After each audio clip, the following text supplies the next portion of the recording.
Hey guys, back in Gulf Shores, and we have a tropical depression, storm, something coming through.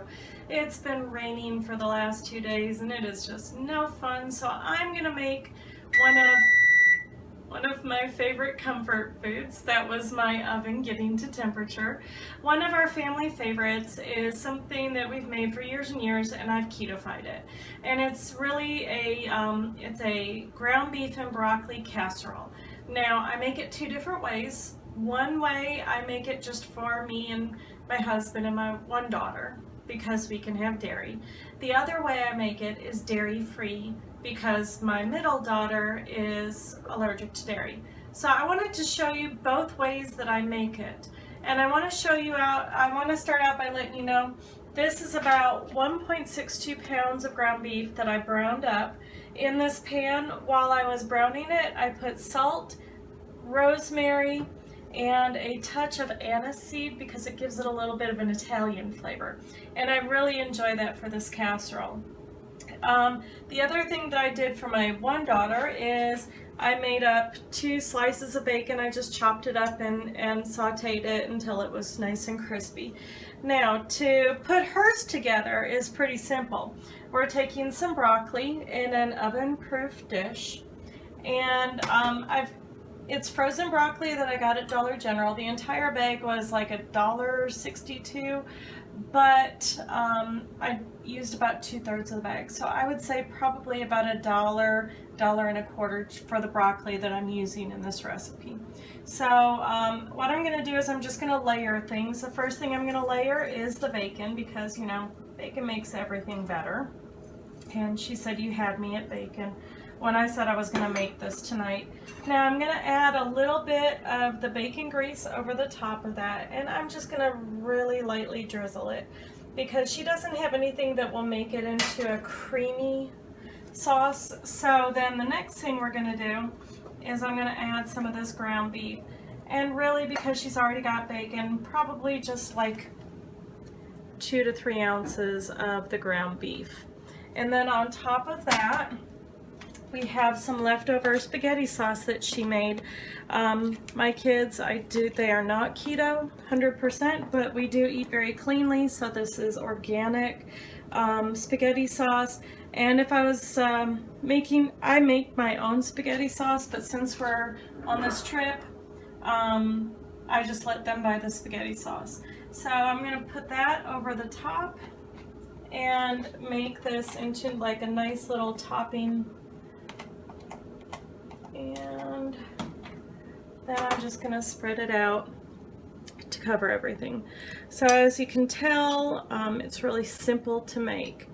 Now this is the dairy-free version. If you're doing it ketogenically, get Rao's spaghetti sauce. It's like one of the lower carb spaghetti sauces, or you can make your own. Now all I'm going to do, I've got this preheated to 375 degrees, so I'm just going to pop this in the oven until it's nice and bubbly.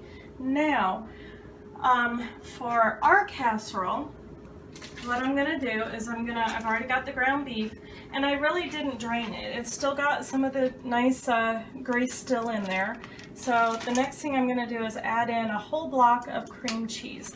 Now I use the Philadelphia 5 simple ingredients, and the reason I do that is because total carbs is less than 1 gram per ounce. There are 8 ounces here, so I count this as 8 grams of carbs for the whole thing. And we're going to turn this, on a medium heat, because what we're going to do is we're going to melt this, and it's going to make it a really nice ground beef cream sauce. And then I'm also going to add to this some sour cream, because sour cream will help to thin it out. The cream cheese will make it thick, like a thick gravy almost, but then the sour cream will help to thin it out, and it gives it a little bit of a different flavor as well. So when you first start doing this, it's going to look like it's not working, or it's, not doing well, but actually it all comes together in the end. So what I'm going to do now is I'm going to pause this, and I'm going to finish melting this cream cheese, and I'll come back when I am done and ready to add the sour cream. All right, so as you can see, the cream cheese is fully melted, and if you look on the sides, it kind of looks like it's not blending in well, but it really is. Now the next thing we're going to add to this is some sour cream, and I usually add about half a cup of sour cream. And again, this is to kind of keep it thin because the cream cheese is going to thicken up on standing, and so the sour cream kind of loosens it up just a little bit more and gets everything nice and incorporated. Again, this is the better version because the dairy-free is going to be higher in carbs, but if you need a dairy-free option, that is very good. Now I will tell you, I have made the dairy-free option with Kite Hill, which is cream cheese that is made with almond milk, and my daughter, she said it was a little weird, but she liked it. So here's the broccoli. And again, this is just going into a casserole just like before. Now I'm not going to use all of this on here, and the reason is because, you know, I have allergies. One of the things that I'm allergic to are sulfites. And one of the, I told you before that they are naturally occurring. They are naturally occurring in broccoli. Broccoli is a cruciferous vegetable, which is really high in sulfites. It's also cauliflower and Brussels sprouts and cabbage. So all of my favorite vegetables are out. So what I'm going to do is I'm going to use most of this for this casserole, but I'm going to save a little bit to the side for me. And instead of putting it over the broccoli, I'm just going to have it in a little dish, and I'm going to have a salad with this tonight. So let me go ahead and show you what we do. And really, it is this easy. It really is not a hard recipe. It doesn't take a lot of time, and it's just a really good comfort food. The last thing I do, usually I will top this with provolone, but because I couldn't find any provolone slices, I found a cheddar block, and I just sliced it up into nice thin slices, well, kind of thin. I did the best I could with the tools I have on hand, and I'm just going to go ahead and put that in there, and we're going to put it into the oven. We're going to put it again at 375 until it's nice and bubbly, and let's check on Hannah's right now and see how it's looking. So it's getting there. It's not quite bubbly yet. So we're going to go ahead and let it go for a little bit longer. And when the cheese is all melted and the casserole is nice and bubbly, I will be back to show you how it ends up. All right, everything's looking good and ready, so I'm going to pull everything out. I wanted to first show you how I'm going to serve mine. What I did is I just put it in a bowl and I put 2 pieces of cheese on top. This is a huge serving. I am only going to eat half of this. I will save the other half for lunch tomorrow, maybe even breakfast, because I love it so much. And then here's the rest of it. So this is my daughter's, and it's just nice and bubbly brown.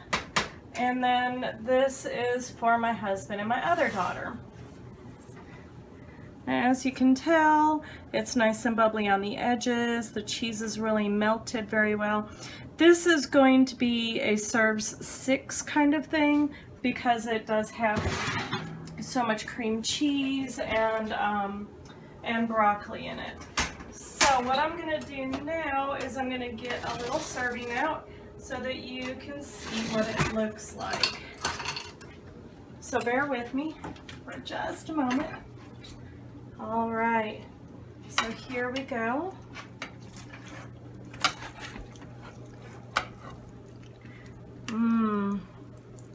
Look at the good broccoli and cheese and all of that that's in there. And there you go. That's it. That is the whole recipe. It's really, really good. It's really simple. It's a good comfort food when you need it. And so I hope you enjoy our recipe. Please remember to like or comment below so that I know if you liked it, if you tried it, if you want me to make anything else. I really love feedback, so please make sure and do that for me. Thank you so much and have a good, safe day.